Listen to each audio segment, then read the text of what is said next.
Social justice. പുതിയ ചിന്തകൾ, പുതിയ സമൂഹം. നമസ്കാരം. സോഷ്യൽ ജസ്റ്റിസ് എന്ന ഈ പുതിയ ചാനലിലേക്ക് എല്ലാ മാന്യ പ്രേക്ഷകർക്കും സ്വാഗതം. 2026 കേരള നിയമസഭാ തിരഞ്ഞെടുപ്പിന്റെ ചൂടിലേക്ക് കേരളം മാറിക്കഴിഞ്ഞു. ജനമനസ് പ്രവചിക്കാൻ പ്രാദേശിക മുഖ്യധാര ചാനലുകൾ സർവേകൾ നടത്തിക്കൊണ്ടിരിക്കുന്നു. ഈ പ്രവചനം വെറും ഊഹാപോഹങ്ങളാണോ, അതോ ഇതിന് പിന്നിൽ എന്തെങ്കിലും ശാസ്ത്രീയതയുണ്ടോ? ഇന്ന് ഈ വിഷയത്തിൽ നമ്മോടൊപ്പം സംസാരിക്കാനായി ഒരു സവിശേഷ അതിഥിയുണ്ട്. സെഫോളജി എന്ന വിഷയത്തിൽ പണ്ഡിതനും മാധ്യമപ്രവർത്തകനുമായ ഉമർ മൊഴിക്കൽ. സോഷ്യൽ ജസ്റ്റിസ് എന്ന ഈ ചാനലിന്റെ CEO കൂടിയാണ് അദ്ദേഹം. നമസ്കാരം MK. ഈ ചർച്ചയ്ക്ക് എന്നെ ക്ഷണിച്ചതിൽ നന്ദി. തെരഞ്ഞെടുപ്പ് കാലത്ത് ഏറ്റവും കൂടുതൽ കേൾക്കുന്ന ഒരു പദമാണ് സർവേകൾ. എന്ത് സർവേ? പ്രീ പോൾ സർവേകൾ. തെരഞ്ഞെടുപ്പ് കഴിഞ്ഞ ഉടനെ എക്സിറ്റ് പോൾ സർവേ. യഥാർത്ഥത്തിൽ ഈ സർവേകളുടെ അടിസ്ഥാനം സെഫോളജിയാണ്. വളരെ ഗൗരവത്തോടെ കാണേണ്ട എന്നാൽ രസകരമായ ഒരു ശാസ്ത്രീയ പഠനശാഖയാണ് സെഫോളജി. അതെ, നമുക്ക് അവിടെ നിന്ന് തന്നെ തുടങ്ങാം. എന്താണ് ഈ സെഫോളജി അഥവാ ഈ പ്രീ പോൾ സർവേ? സാധാരണക്കാർ കൂടി മനസ്സിലാവുന്ന രീതിയിൽ ഒന്ന് വിശദീകരിക്കാമോ?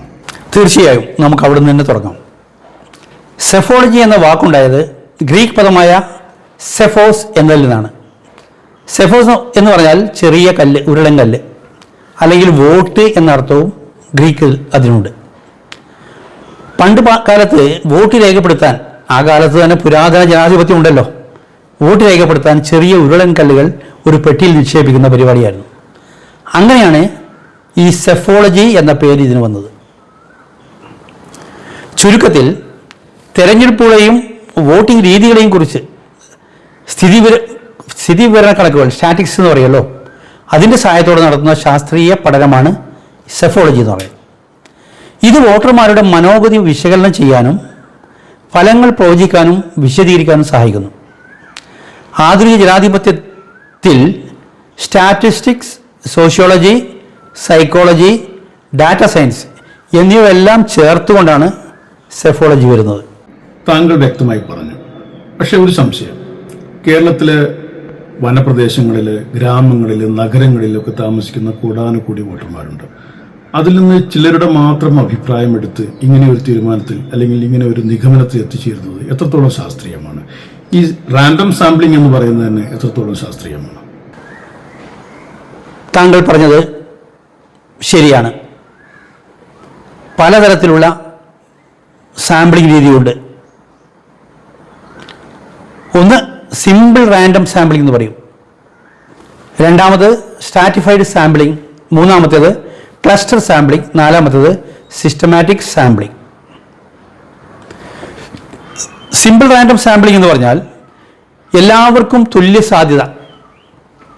ഒരു റാൻഡം നമ്പർ ജനറേറ്റർ ഉപയോഗിച്ച് കമ്പ്യൂട്ടറിലാണ് കാര്യങ്ങൾ ചെയ്യുന്നത്, വോട്ടർമാരെ തിരഞ്ഞെടുക്കുന്നു. അതാണ് റാൻഡം സാമ്പിളിംഗ്.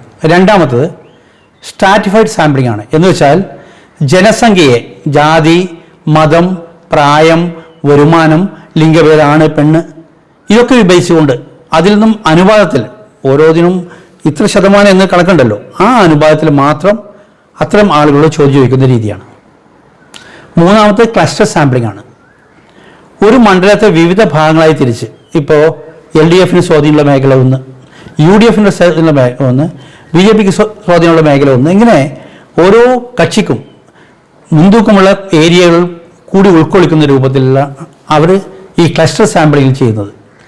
അങ്ങനെ എടുത്തു കഴിഞ്ഞാൽ തന്നെ അതിൻ്റെ മൊത്തം ഒരു ചിത്രം കിട്ടും എന്നാണ് കണക്ക്.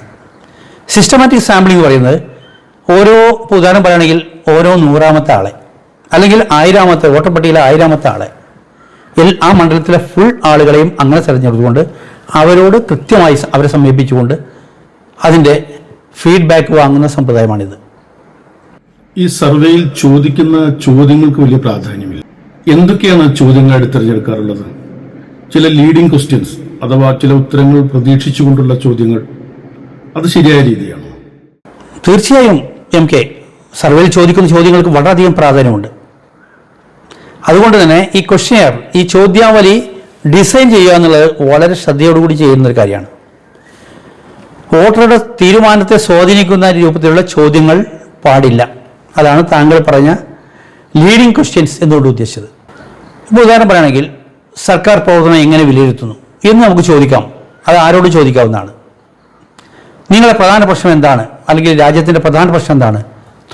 തൊഴിലില്ലായ്മയാവാം, വിലക്കയറ്റമാവാം, അതല്ലെങ്കിൽ മറ്റു പല പ്രശ്നങ്ങളും ഉണ്ടാവും.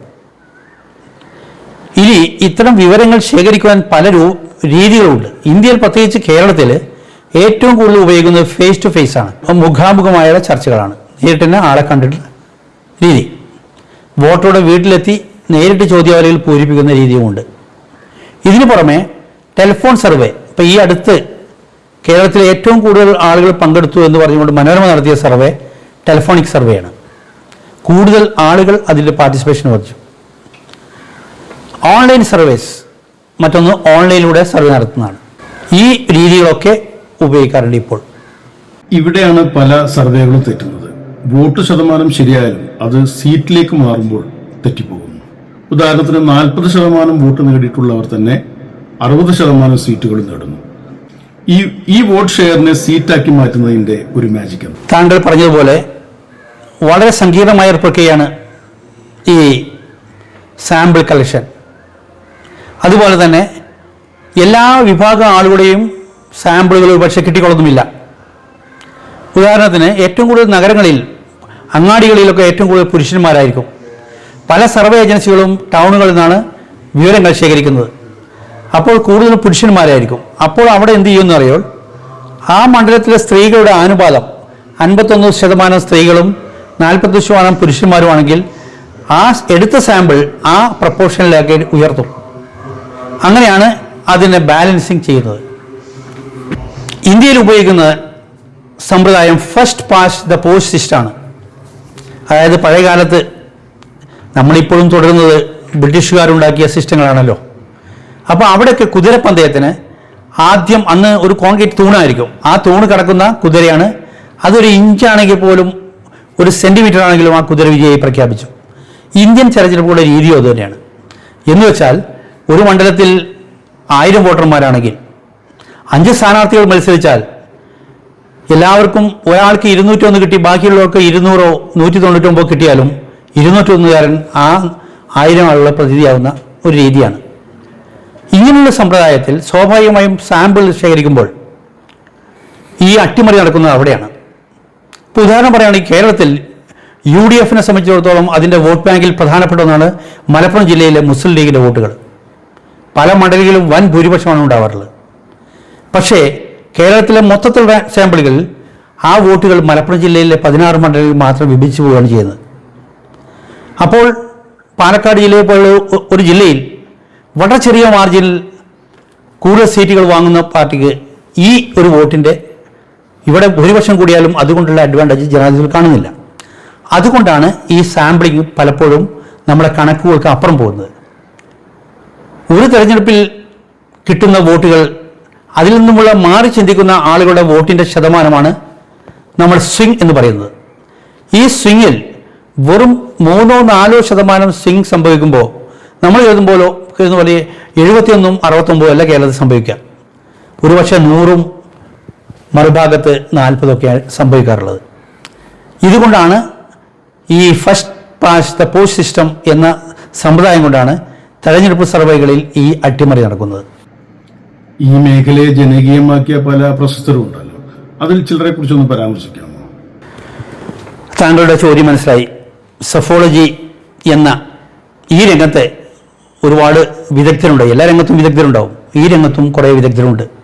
അന്താരാഷ്ട്ര തലത്തിൽ സെഫോളജിയുടെ പിതാവ് എന്നറിയപ്പെടുന്നത് സർ ഡേവിഡ് ബട്ട്ലർ എന്ന ആളാണ്. ഇംഗ്ലണ്ടുകാരനായിരുന്നു. ബ്രിട്ടനിലെ തെരഞ്ഞെടുപ്പ് വിഷയങ്ങൾക്ക് ശാസ്ത്രീയമായി അടിത്തറ പാകിയ വ്യക്തിയാണ് അദ്ദേഹം. സ്വിംഗ് നമ്മൾ നേരത്തെ പറഞ്ഞ സ്വിംഗ് എന്ന ഫാക്ടർ കണ്ടുപിടിച്ചതും ഈ സർ ഡേവിഡ് ബട്ട്ലറാണ്. പിന്നീട് അന്താരാഷ്ട്ര തലത്തിൽ മറ്റൊരു പ്രശസ്തനായ വ്യക്തി നേറ്റ് സിൽവറാണ്, അമേരിക്കക്കാരൻ. 2008 അമേരിക്കൻ പ്രസിഡൻഷ്യൽ തെരഞ്ഞെടുപ്പിൽ അമേരിക്കയിലെ 50 സംസ്ഥാനങ്ങളിൽ 50ലെയും റിസൾട്ട് കൃത്യമായി പറഞ്ഞുകൊണ്ട് അത്ഭുതം സൃഷ്ടിച്ച വ്യക്തിയാണ് നാറ്റ് സിൽവർ. ഇനി ഇന്ത്യയിലേക്ക് വരുമ്പോൾ രണ്ട് പേരെ പ്രത്യേകം പറയണം. ഒരുപാട് ആളുകളുണ്ട് ആ കൂട്ടത്തിൽ. ഒന്ന് പ്രണോയ് റോയിയാണ്. ഇന്ത്യൻ ടി വിയിൽ തെരഞ്ഞെടുപ്പ് വിശകലനങ്ങൾ എന്ന കലയെ കൊണ്ടുവന്ന തുടക്കക്കാരൻ അദ്ദേഹമാണ്. 1980കളിൽ സ്റ്റാറ്റിസ്റ്റിക്കൽ മോഡലിംഗ് ഉപയോഗിച്ചുകൊണ്ട് അദ്ദേഹം നടത്തിയ പ്രവചനങ്ങൾ വിസ്മയിപ്പിക്കുന്നതായിരുന്നു. ഒരു ഘട്ടത്തിൽ കോൺഗ്രസ് അധികാരത്തിൽ നിന്ന് പുറത്തുപോയ കോൺഗ്രസിന് 192 സീറ്റ് മാത്രമേ ലഭിക്കൂ എന്ന് കൃത്യമായി പ്രവചിച്ചുകൊണ്ട് അത്ഭുതം സൃഷ്ടിച്ച വ്യക്തിയാണ് പ്രണോയ് റോയ്.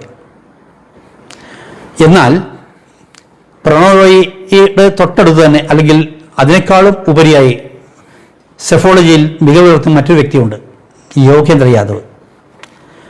ഇന്ത്യൻ സെഫോളജിയുടെ പ്രധാന മുഖം യോഗേന്ദ്രയാണ്. കണക്കുകൾക്കപ്പുറം വോട്ടർമാരുടെ സാമൂഹികവും സാമ്പത്തികവുമായ പശ്ചാത്തലം, സോഷ്യോളജി വിശകലനം ചെയ്യുന്ന രീതിയാണ് അദ്ദേഹം പിന്തുടരുന്നത്. അദ്ദേഹത്തിൻ്റെ പല തെരഞ്ഞെടുപ്പ് പ്രവചനങ്ങളും പലരെയും അത്ഭുതപ്പെടുത്തിയിട്ടുണ്ട്. ഇത് ഇത്രയൊക്കെ ശാസ്ത്രീയമാണെങ്കിലും ചില എക്സിറ്റ് പോളുകൾ പാളിപ്പോകാറുണ്ടല്ലോ. എന്താണ് ഇതിന്റെ പ്രധാന വെല്ലുവിളികൾ? എന്തുകൊണ്ടാണ് ഇങ്ങനെ സംഭവിക്കുന്നത്? MK, താങ്കൾ പറഞ്ഞ ഏറ്റവും അവസാനം പറഞ്ഞ 3% to 5%, 3% താഴെയും കൂടിയും, അല്ലെങ്കിൽ 5% താഴെയും കൂടിയും എന്ന് വെച്ചാൽ 3നും 5നും ഇടയിൽ ശതമാനം തെറ്റുകൾ എപ്പോഴും സംഭവിക്കും. എത്ര കാര്യക്ഷമമായി ചെയ്താലും ചെറിയൊരു എറർ ഇതിൽ സംഭവിക്കാറുണ്ട്.